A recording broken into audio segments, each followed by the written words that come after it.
चिराग धर्म पर बात करने वाले तमाम दलों को दी नसीहत। चिराग पासवान बिहार के उभरते हुए लीडर हैं। दलित नेताओं में इनकी मजबूत छवि है। चिराग पासवान का कैडर बिहार में काफी मजबूत है। हर लोकसभा में चिराग पासवान के पास कम से कम 50,000 वोट बैंक है।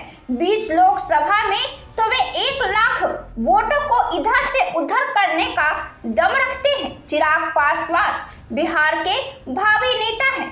बिहार में उनकी मजबूत पकड़ है और वे राजनीति में ठीक है, मोदी के साथ उनका झुकाव है, अधिक नजर आता है, लेकिन अपने वोट बैंक की वेदी से गुजरकर तो वे आगे नहीं बढ़ सकते हैं। इसके अतिरिक्त चिराग पासवान खुद को मजबूत लीडर के तौर पर पेश करते हैं। वे मोदी के तरफ से तो बयान देते हैं, पीएम मोदी के शासन में भारत बेहतर हुआ, इस बात को तो स्वीकार करते हैं, लेकिन एनडीए के साथ गठबंधन कर वे अपनी पहचान नहीं खोना चाहते हैं और इसलिए उनका जो निर्णय होता है, जो स्टैंड होता है, वह स्वतंत्र होता है। और बिहार की राजनीति में चिराग के इसी स्टैंड का उनको हमेशा फायदा मिला है।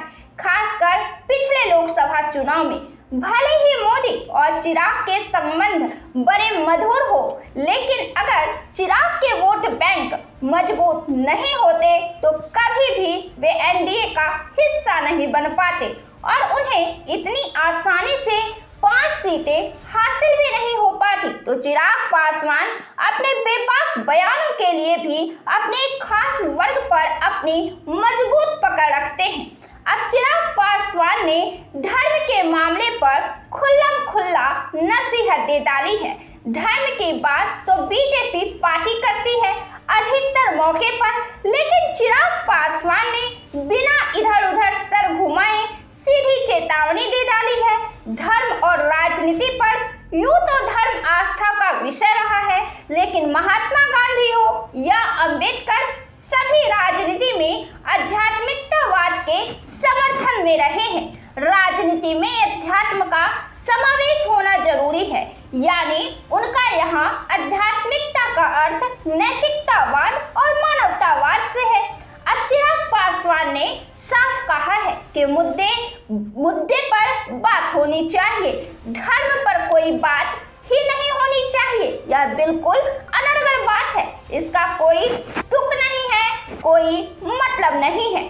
भारत का पुराना इतिहास रहा है जहां हर धर्म से आने वाले लोगों ने भाईचारे के तहत अपने अपने धर्म का विस्तार करते हुए बहुत ही सहज तरीके से जीवन यापन किया है। ऐसे में कौन कहाँ नमाज पढ़ेगा, कौन नवरात्रि में मांस की दुकान बंद रहेगी या खुली रहेगी, ये सब फालतू की बातें हैं, इस पर कोई चर्चा की गुंजाइश नहीं है। लोग अपनी राजनीतिक रोटियां सेकने की सोच की वजह से समाज में बंटवारा पैदा करने का प्रयास करते हैं, जो कतई उचित नहीं है। दूसरे के धर्म या किसी भी धर्म पर राजनीतिक दलों को कोई टिप्पणी नहीं करनी चाहिए, ये व्यक्तिगत आस्था का विषय है। मैं मानता हूँ कि जिस दिन धार्मिक संगठन चाहे वो किसी भी धर्म से जुड़े हो, वे राजनीति या राजनीतिक दलों का संरक्षण करना बंद कर दे और जिस दिन राजनेता या राजनीतिक दल धर्म के विषयों में हस्तक्षेप करना बंद कर देंगे तो कम से कम 90% समस्या वहीं पर हल हो जाएगी। जहां बीजेपी के नेता छत और सड़कों पर नमाज पढ़ने पर रोक और नवरात्रि में मांस की दुकानें बंद करने के पक्ष में है, वहीं दूसरी तरफ चिराग पासवान ने अपने ही नेताओं को कटघरे में खड़ा कर दिया है। आप चिराग पासवान के बयान पर क्या राय रखते हैं? अपना जवाब जरूर दें। ऐसे ही बिहार और देश की तमाम पॉलिटिकल खबरों से जुड़े रहने के लिए बने रहें हमारे साथ।